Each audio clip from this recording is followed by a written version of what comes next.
And good evening. Tonight, could decades of questions surrounding some of the most notable assassinations in our country's history finally be put to bed? President Trump just signing an executive order to release a trove of classified documents related to President John F. Kennedy, his brother Robert F. Kennedy, and civil rights leader Martin Luther King.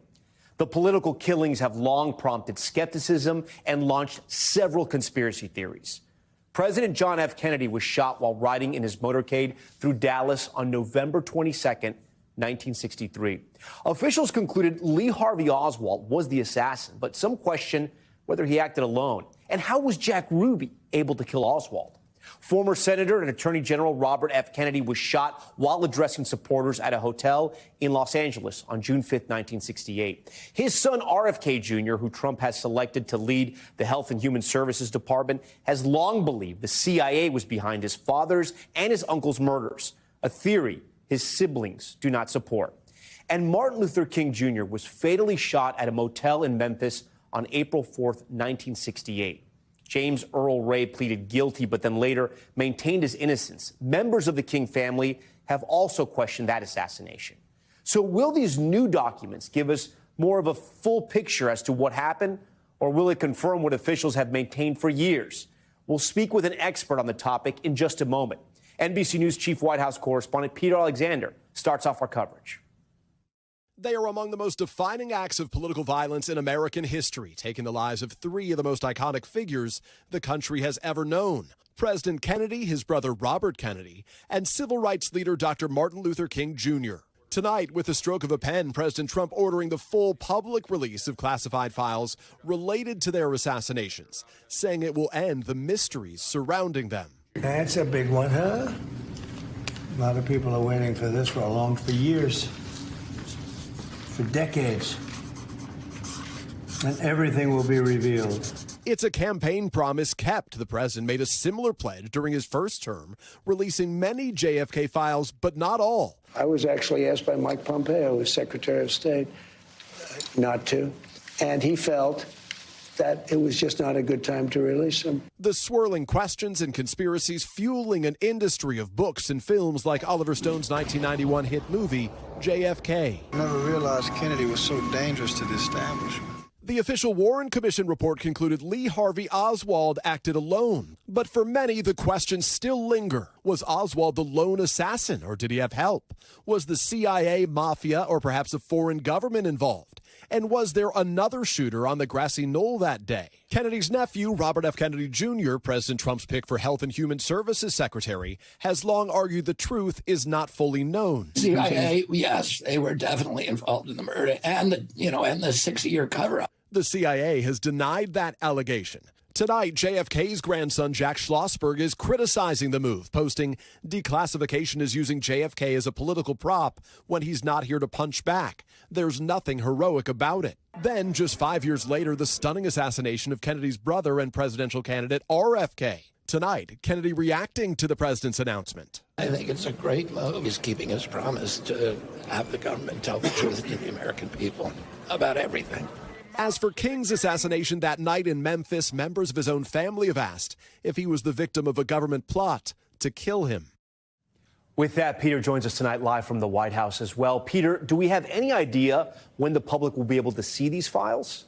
Yeah, Tom, it's a good question. More than 60 years of waiting in many of these cases. The bottom line right now is they're not going to be handed over overnight. First, officials need to come up with a plan, Tom, and then present it to the president. All right, Peter Alexander leading us off here. Peter, we thank you for that. I want to bring in Gerald Posner right now. He's a veteran investigative reporter who has dedicated much of his career to reporting on the assassination of President John F. Kennedy.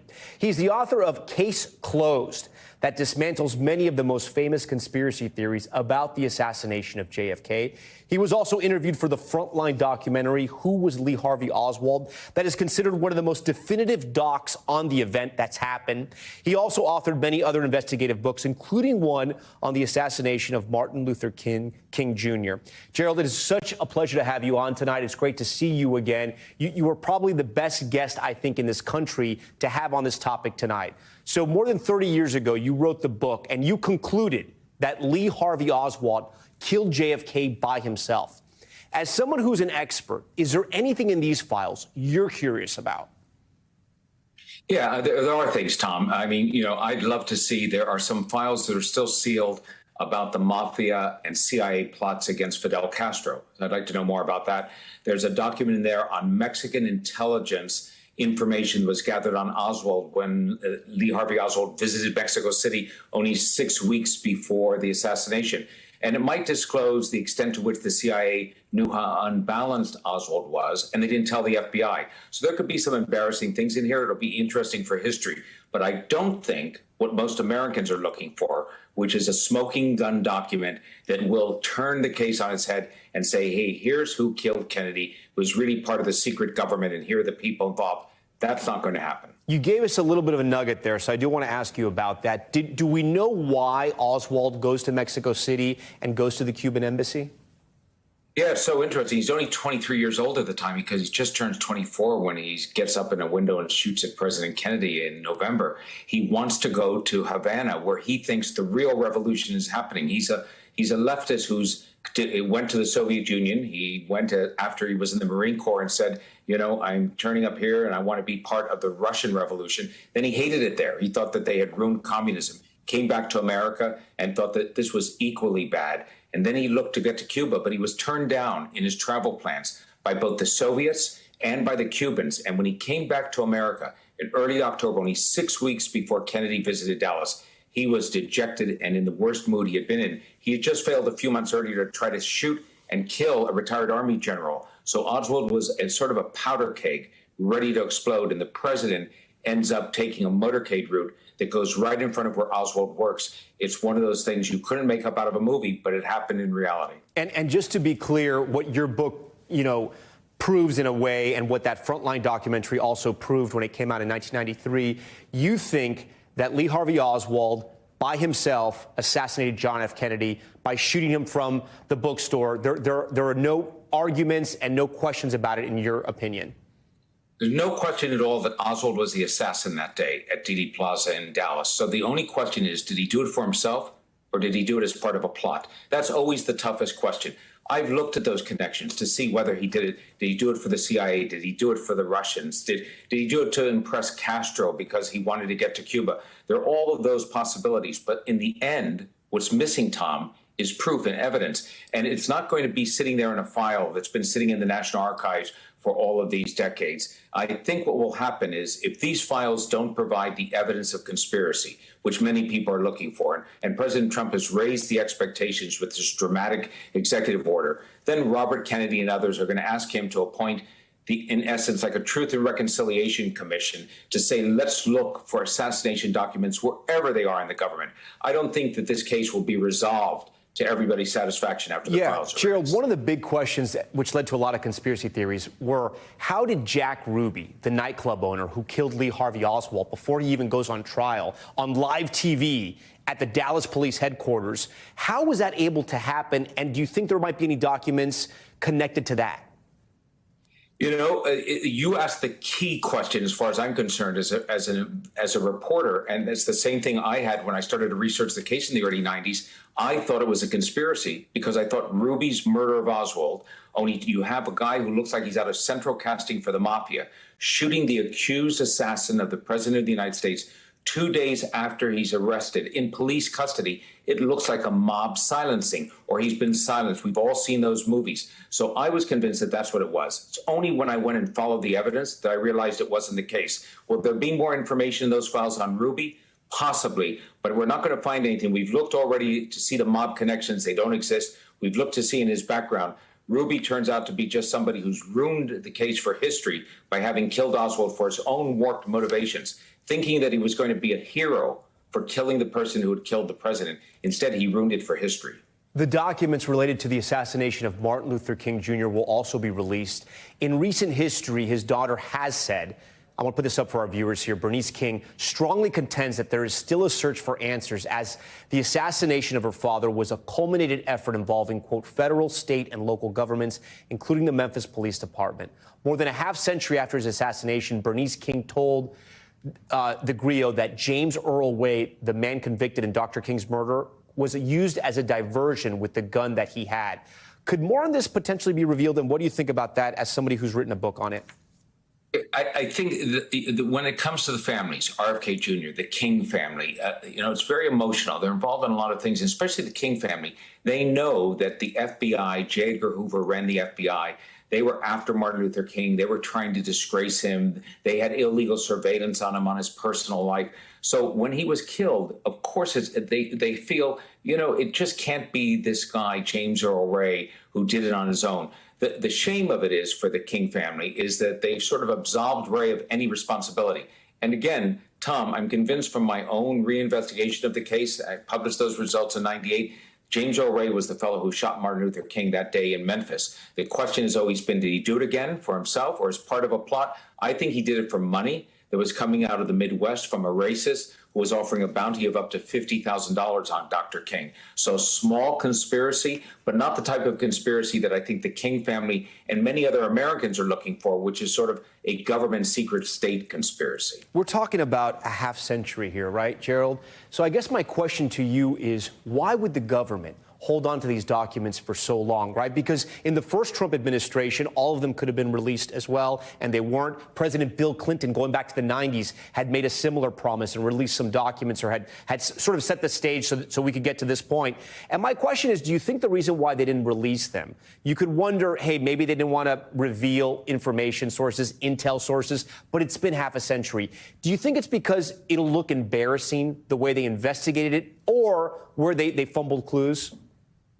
I think there are two reasons why. You have pencil pushers inside the bureaucracy who sort of dot every I and cross every T, and they say, gee, this is the name of a former intelligence asset who's still alive, and our rule is we don't release that information. There are Social Security numbers in there, a lot of Social Security numbers. We don't release that. There are tax returns in there of Lee Harvey Oswald and Jack Ruby. Tax returns aren't released. So the bureaucratic pencil pushers, they all say, let's follow the rules and not release them. And then there are others at the CIA who, for I think decades, said, this is embarrassing to the agency because we should have told the FBI that Oswald was that unhinged when we found out about his behavior 6 weeks before in Mexico City. So that's going to come out, and it should be out. So my view of this, Tom, is that one of the worst things the government has done is sealed these files and held onto them for so many decades. Because one of the first things I run into if I talk to somebody about one of these assassinations is, hey, why do they have all the files still locked up? They must be hiding a big secret. So it's good today that Trump is ordering them to be released. Finally, I have to ask you, and it can't be lost on us, President Trump is someone who survived an assassination attempt, right? Do you think that had any effect in the decision today? It had to play a role if you're thinking about a presidential assassination. The last president assassinated was Jack Kennedy in 1963. But for an inch of difference, we could have been talking about Donald Trump as the last president assassinated. So he has to think about those files. And I do think that RFK Jr. had a tremendous impact on him. Look, the Kennedy family is split. You reported on that on the lead-in. There's no doubt about that. Many of them do not agree with him. But he is the one, RFK Jr., who has Trump's ear. And I think that Trump agreed. RFK Jr. backed him. And one of the agreements that was made as a quid pro quo was that these files would be released as a top of Trump's to-do list, and he followed through today. Gerald Posner, always a fascinating conversation. We appreciate you joining Top Story tonight. Thanks, Tom. We want to turn now to some other major Trump news. The newly sworn-in president signing multiple executive orders impacting immigration policies in the U.S. Those orders now facing some serious legal battles. NBC senior White House correspondent Gabe Gutierrez with the latest. Tonight, the first legal roadblock for President Trump's new immigration agenda. A federal judge temporarily blocking the president's attempt to end birthright citizenship for children of undocumented immigrants. The Constitution's 14th Amendment says anyone born in the U.S. is a citizen.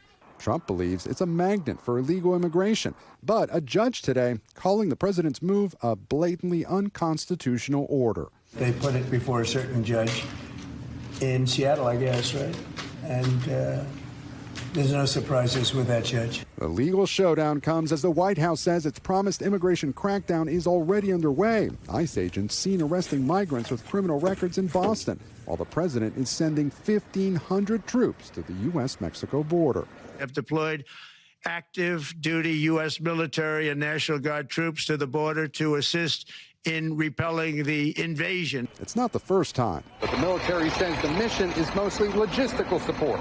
We were there in 2018 as the first Trump administration sent 5,900 troops to the border. Now the president is dramatically expanding the powers of federal agencies to help with mass deportations. Not only is it going to be ICE engaging these raids, but also they're going to have support from their law enforcement partners in FBI, ATF, DEA, and U.S. Marshals. Trump's border czar says ICE arrested 308 undocumented immigrants nationwide on Tuesday. But those operations are not unique to the Trump administration. This is every day in Boston.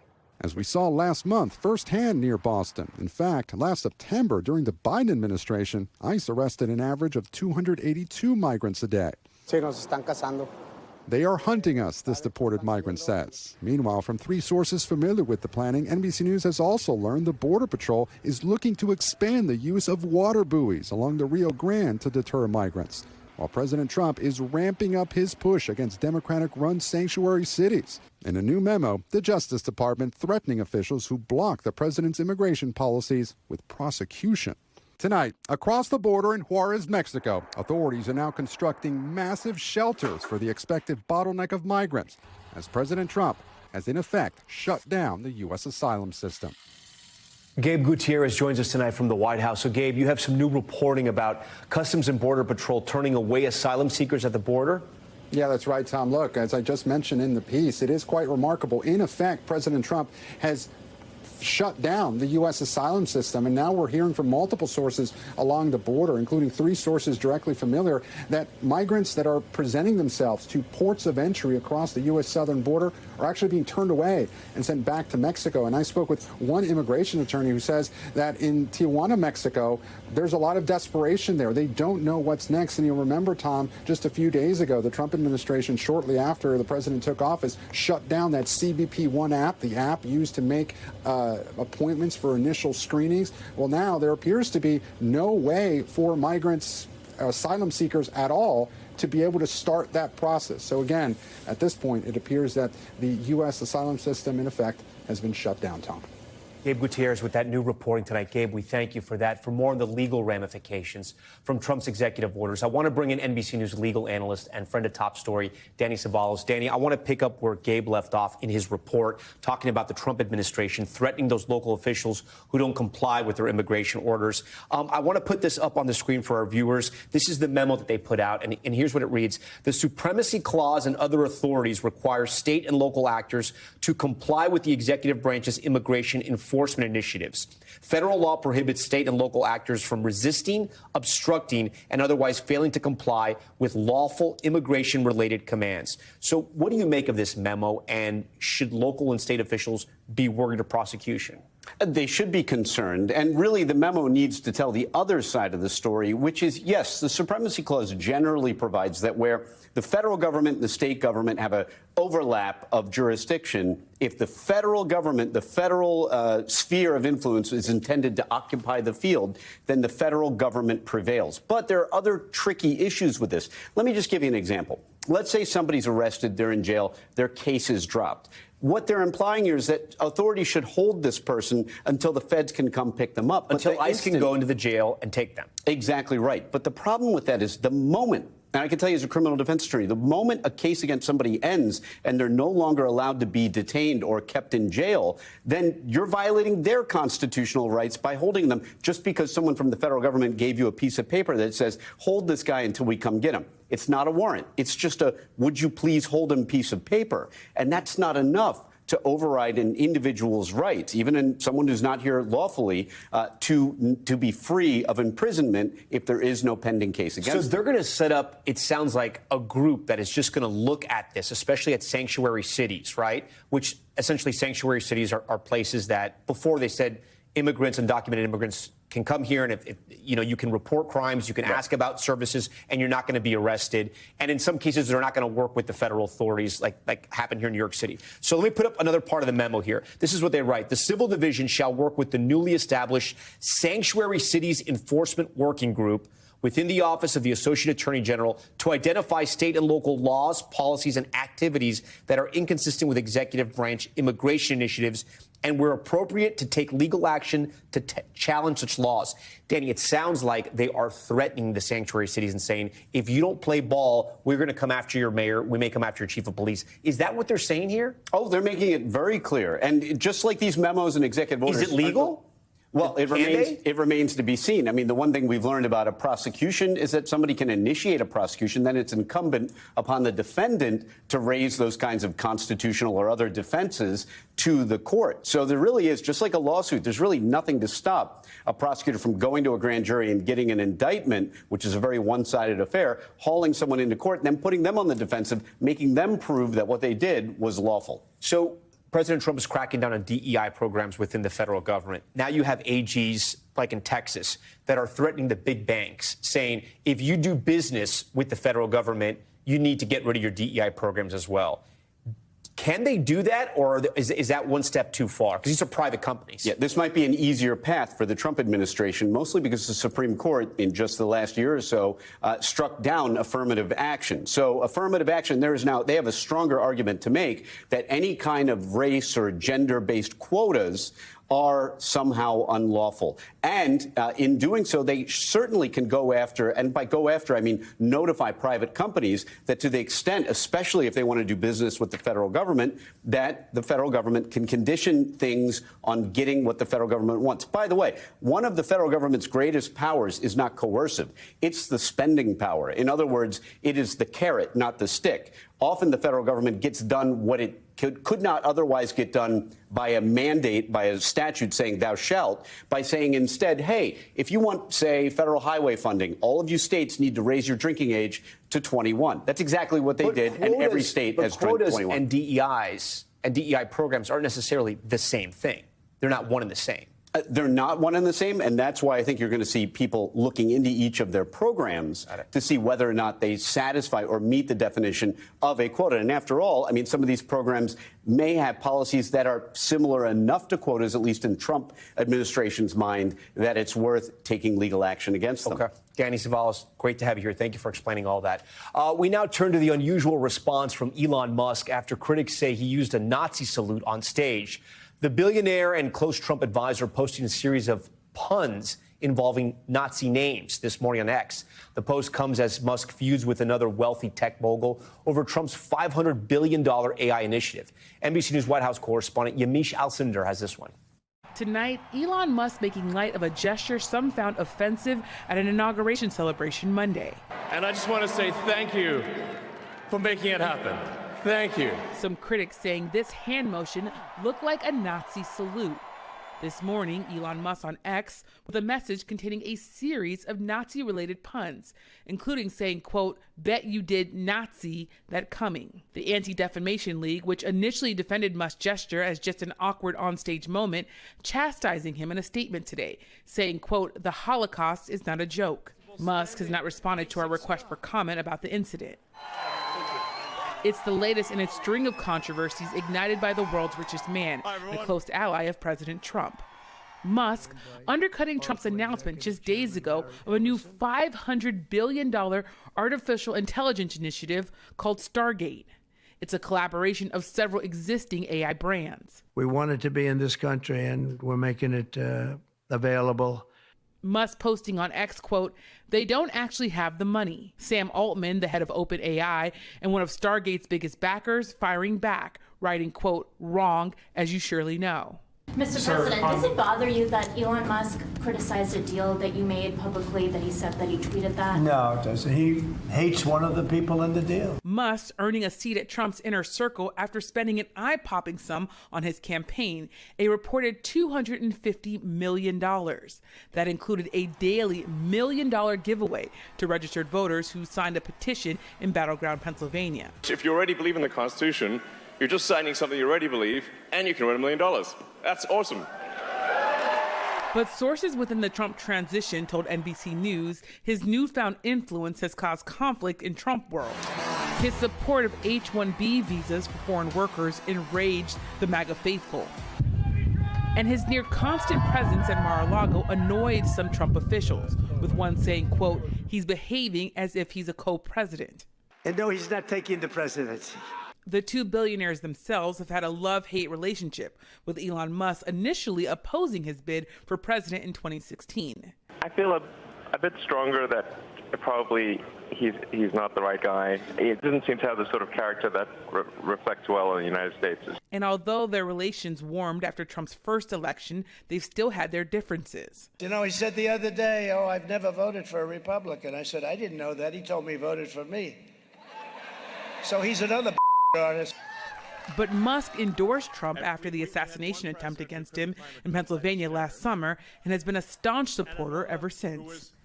All right, Yamiche joins us tonight from Washington. Yamiche, great to have you on Top Story tonight. This is not the first time Elon Musk has been accused of anti-Semitism, right?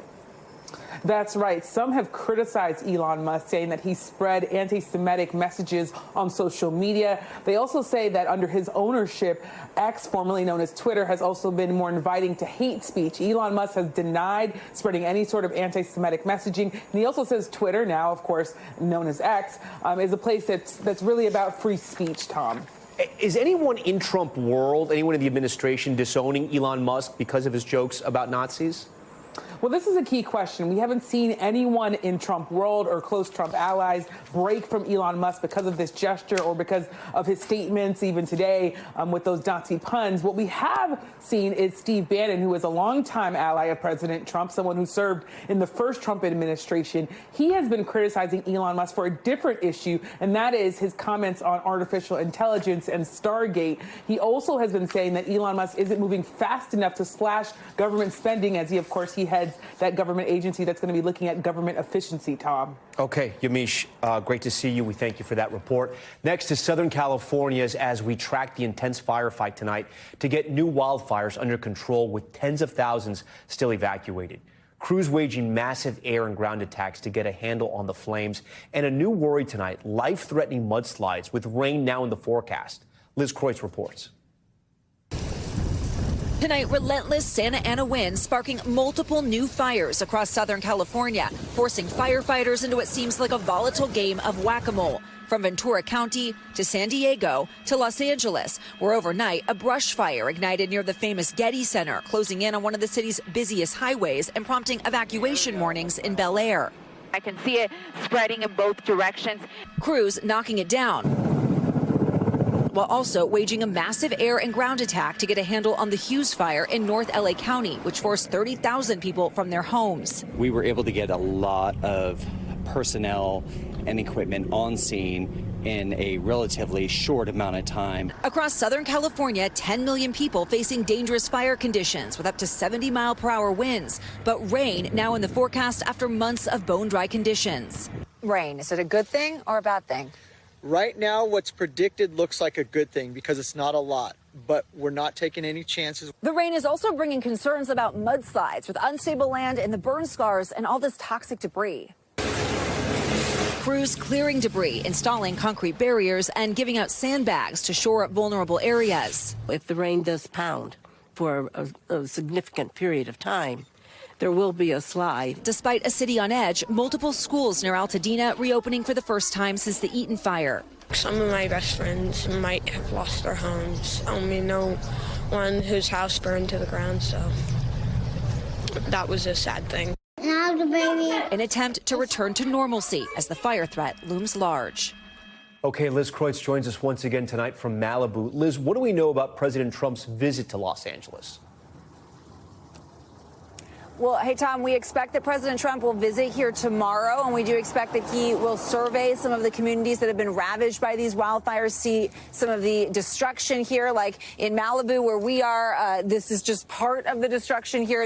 What were these beautiful homes along the coast now destroyed. There's a gentleman, I don't know if you can see, he's been sifting through the rubble of his home wearing a hazard suit because of this toxic debris. And, Tom, we've also learned tonight that state officials have secured $2.5 billion in emergency state funds, which they say will go largely to the cleanup process here in L.A. Tom. Okay, Liz Kreutz, we appreciate that. For more on the wildfire conditions out west, NBC News meteorologist Bill Cairns joins us tonight. So, Bill, walk us through what we're going to see over the next few days in terms of the winds, the mudslide danger, if there's rain on the way. Yeah, we need the rain. I mean, that's the bottom line. We have to get rid of these red flag warnings. This one tomorrow will expire at 10 a.m. local time. The winds are still going to pick up later on this evening. We already got some gusts at 39. As we go throughout the overnight period, we do think the winds will finally subside towards sunrise. The Hughes fire, by the way, so far the winds have been kind of calm. We do think they'll jump up a little bit later on tonight, but they got a good handle on that last night. They did an excellent job in really tough conditions. So as far as the forecast goes, the winds shift tomorrow onshore, and then on Saturday evening, that's when the storm comes down from the north for the first time in forever, Tom. We are going to have rain. We're going to have some snow in the high elevations, and this will be enough to be beneficial, but not too much that we have a lot of mudslide problems. Bill, we thank you for that. Still ahead tonight, the warning over counterfeit Botox. A man under arrest accused of using fake injections and harming his own patients. Coming up, we're going to tell you what you need to look out for. Plus, the multi-billion-dollar settlement tied to the makers of OxyContin, the historic deal forcing Purdue Pharma to pay out victims of the opioid crisis. And Ford issuing a recall you got to know about, the concerns over cars losing drive power, potentially leading to a crash. The vehicle's impacted. Stay with us.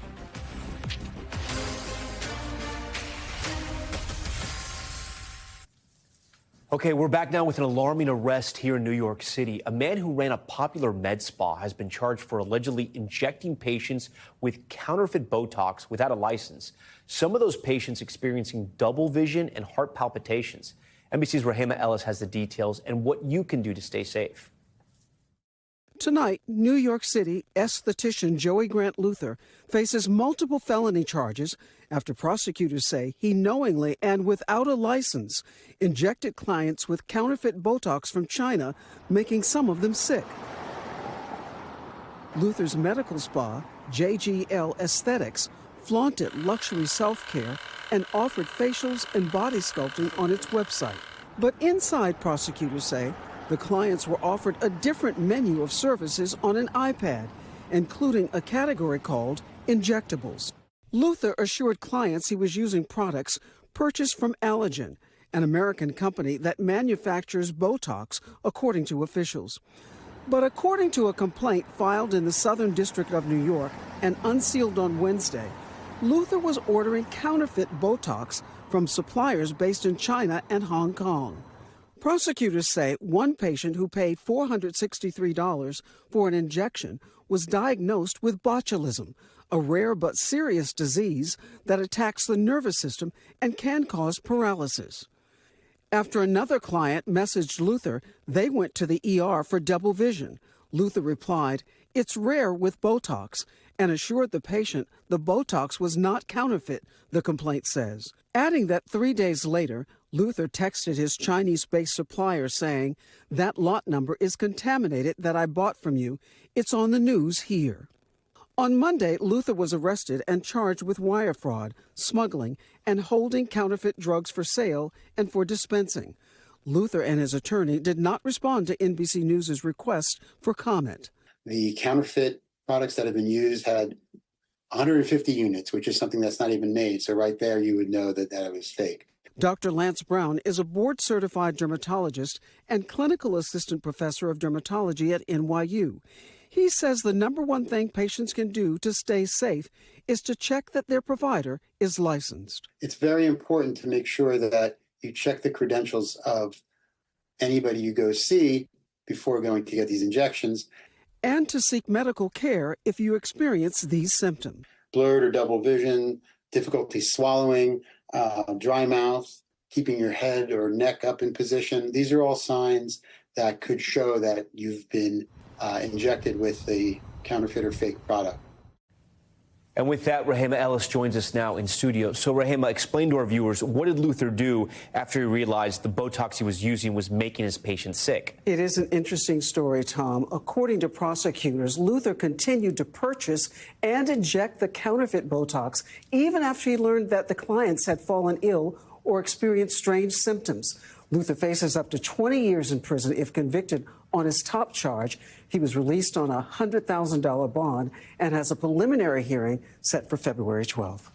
Okay, Rahema, we thank you for that. When we return, the fake Kelsey merch bust.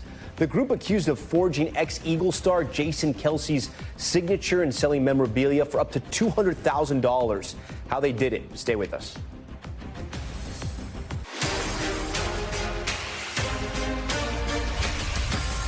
Okay, we're back now with Top Stories newsfeed. Purdue Pharma and the family who owns it have agreed to pay up to $7.4 billion to settle OxyContin lawsuits in 14 states. Under the new proposal, members of the Sackler family would pay $6.5 billion of their own money and give up ownership of the company. The funds will go towards victims of their families and to programs that try and fix the opioid crisis. 3 people have been arrested after selling merch with fake signatures from ex-Philadelphia Eagle star Jason Kelce. Officials say the group attended a signing ceremony featuring Kelce last year where they took pictures to replicate his autograph. In total, they sold more than 1,000 items, raking in $200,000 in profit. They each face 60 felony charges. And Ford issuing a recall following concerns over battery failures. More than 270,000 vehicles are impacted, including Ford Bronco sports SUVs made in 2021 through 2023 and Maverick pickup trucks produced in 2022 and 2023. Officials say the batteries may suddenly stop working, putting drivers at an increased risk of crashing. Owners are advised to get their vehicles inspected. Okay, we move now to Texas and that deadly police standoff that happened last night. 7 officers shot after responding to a call over a domestic disturbance. Priya Sridhar is there in San Antonio with the details. Tonight, 7 San Antonio police officers are recovering after being injured during an hours-long shootout, responding to a call at this apartment complex. First officer arrived to that call. There was a call from a family member. He arrived on the scene and he wound up being shot. Police say that call was from the family member of the suspect, stating there was a suicide in progress. San Antonio's police chief, William McManus, says when officers arrived, 46-year-old Brandon Scott Poulos opened fire, striking 7 of them. SWAT arrived on the scene. The suspect barricaded himself inside the apartment for several hours. At the end of the event, the suspect was found to be deceased. The events triggering police to use tear gas, evacuate some members of the apartment complex for safety, and asked others to shelter in place. I was coughing and sneezing and couldn't really tell what it was. Mario Garcia lives in the apartment directly above. He took this video from inside as he heard gunshots and felt the effects of the tear gas. I was worried about possibly being a casualty, and I was just trying to find ways to minimize that risk. So I ended up being in my bathroom most of the time, just kind of like furthest away from the windows and the doors. Police say Poulos had been arrested on Saturday and was facing multiple charges, including violation of a protective order and 3 assault charges. At the time of the shooting, he was out on bond. Police are still investigating whether he died from a self-inflicted gunshot wound or from police gunfire. None of the police officers' injuries are life-threatening. In fact, 6 of the 7 who had been hospitalized have since been released. Tom? Good those officers are going to recover. Priya, we thank you for that. Coming up, iceberg crash course, a block of ice roughly the size of Rhode Island, heading straight for a remote British island. Why experts are sounding the alarm for wildlife on that island.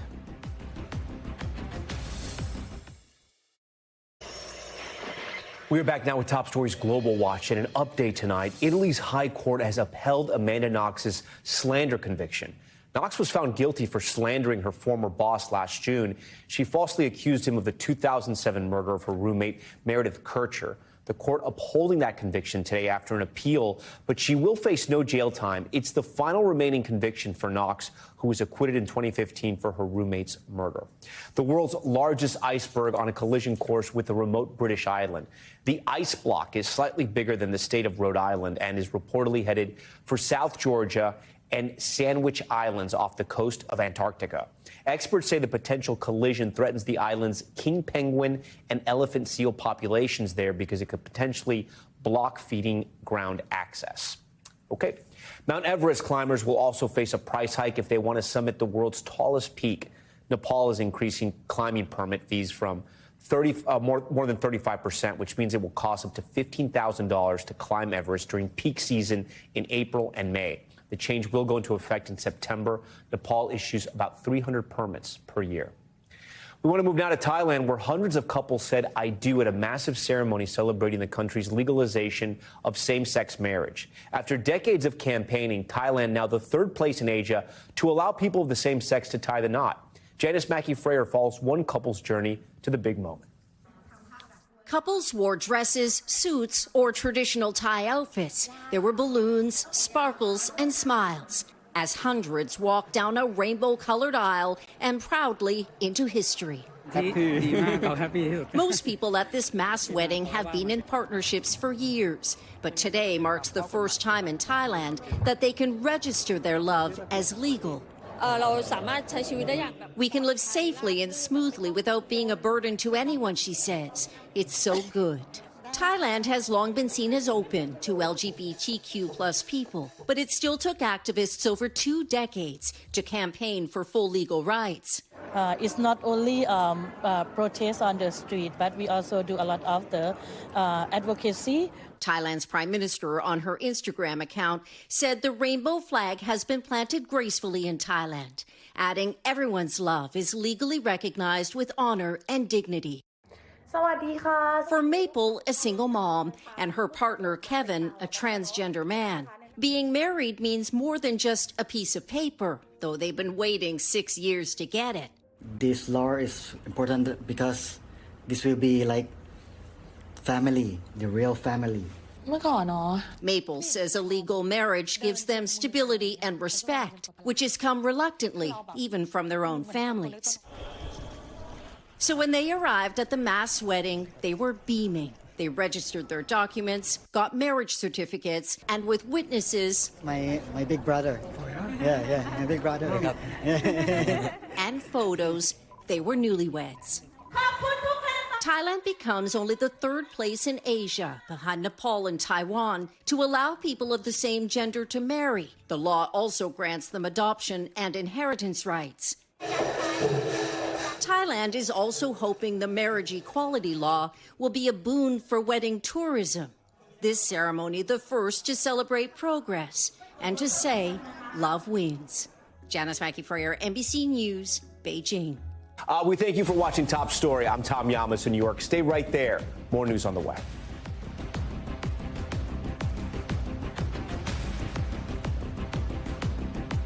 Thanks for watching. Stay updated about breaking news and top stories on the NBC News app or follow us on social media.